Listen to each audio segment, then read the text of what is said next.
notre roi, toi seul as pris en pitié nos égarements. Louange à toi, Seigneur, roi d'éternelle gloire.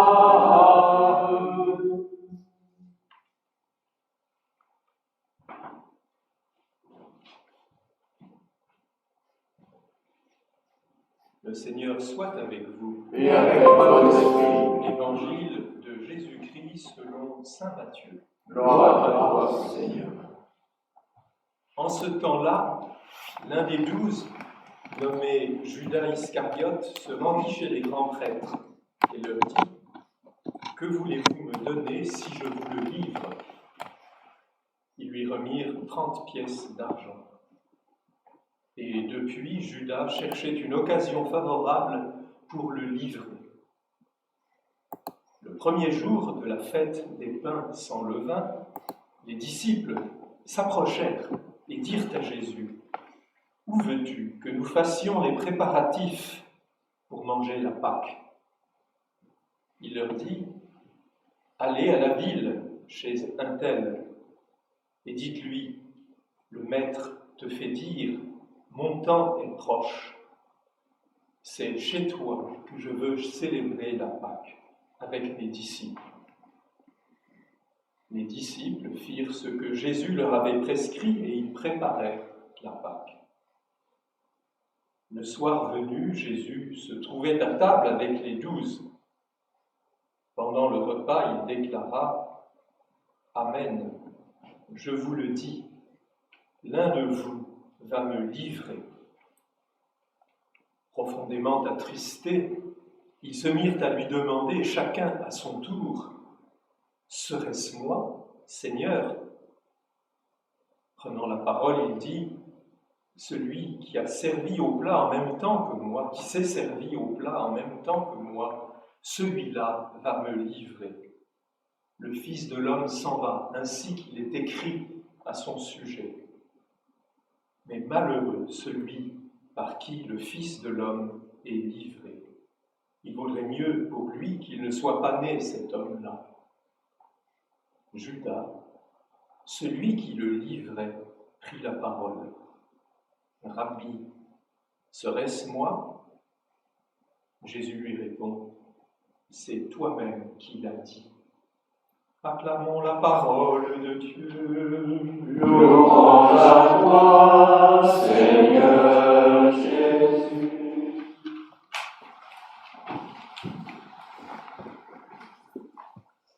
Les préparatifs de la Pâque, que nous invite-t-il à vivre aujourd'hui ? Ce qui se tramait depuis les derniers séjours de Jésus à Jérusalem à l'occasion des grandes fêtes juives s'est précipité avec la résurrection de Lazare. Cette fois, les grands prêtres, les chefs du peuple, veulent en finir avec Jésus et ils l'ont fait savoir. Judas est allé les trouver et s'est entendu avec eux sur le salaire de cette trahison. D'un autre côté, il y a les disciples de Jésus, prêts à le suivre et à le servir. Ils s'offrent d'eux-mêmes à préparer la Pâque de Jésus avec lui et s'imaginent peut-être la vivre comme les autres fois.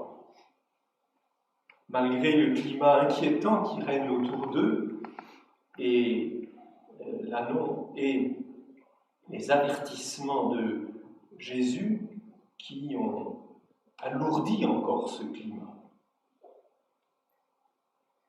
Et puis enfin Jésus, qui a choisi cet hôte et sa maison dans le quartier essénien de Jérusalem. Il a des amis dans toutes les composantes du peuple juif. Et il attend de pouvoir donner un autre sens décisif au rite de ce repas, par des paroles nouvelles, dont cette annonce imminente d'une trahison parmi les 12 n'est pas la moindre. L'un de vous me trahira. On peut ressentir à la fois le trouble et l'humilité des disciples. Sans avoir rien prémédité, sont-ils si sûrs d'eux-mêmes pour se poser cette question? Serait-ce moi, Seigneur? Et admirons surtout la délicatesse de Jésus qui ne s'autorise pas à dénoncer Judas devant ses amis et le laisse, l'appelle à sa liberté. Son silence l'aurait peut-être trahi. Mais quel défi, quand même, que d'oser dire « Serait-ce moi, Rabbi ?» Entendons-le, Rabbi, pas Seigneur. En cela, il parle vrai. Et Jésus se borne à ce constat. C'est toi qui l'as dit. Comment nous préparer nous-mêmes à vivre ce repas aujourd'hui? Comme les disciples, en y venant avec ce que nous sommes, et d'abord notre désir de nous mettre à son service, avec les personnes que nous portons dans notre cœur et que nous souhaitons confier au Seigneur en ce temps d'épreuve particulièrement, sans oublier les biens que nous pouvons apporter, ce que la liturgie appelle la présentation des dons, en reprenant le rite juif de l'offrande des prémices. Reconnaître que le meilleur de ce qui nous est donné de vivre vient de Dieu et que, en le lui remettant dans l'action de grâce, cela peut à nouveau produire avec lui encore plus de fruits. Venir avec cela. Mais venir aussi avec la part moins réjouissante de nos vies et laisser la parole du Christ faire la vérité au cœur de chacun de nous, comme en Pierre et Judas, nous l'entendions hier.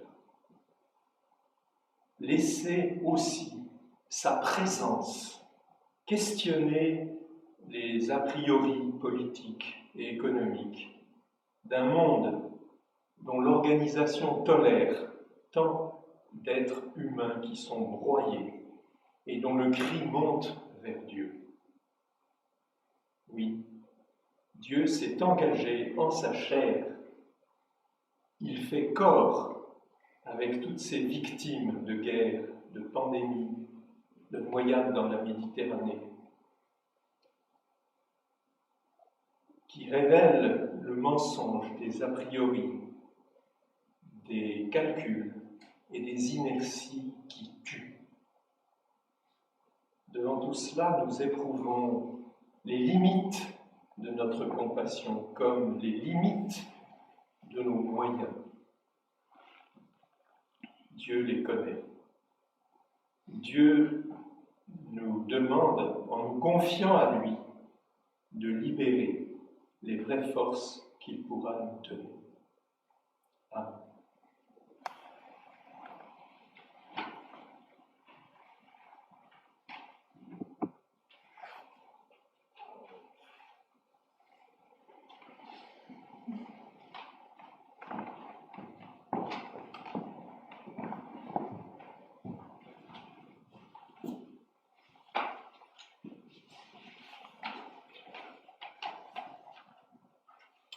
Prions aux intentions qui nous sont confiées.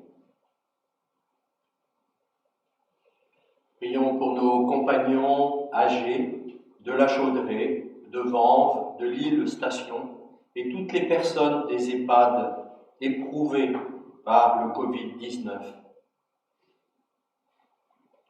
Seigneur, prenez soin de Marie qui souffre de dépression et de solitude,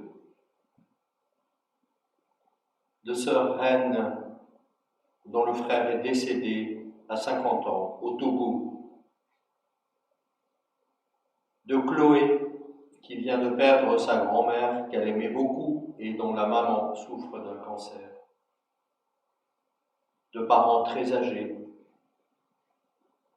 de Michel, un ami handicapé qui vit seul.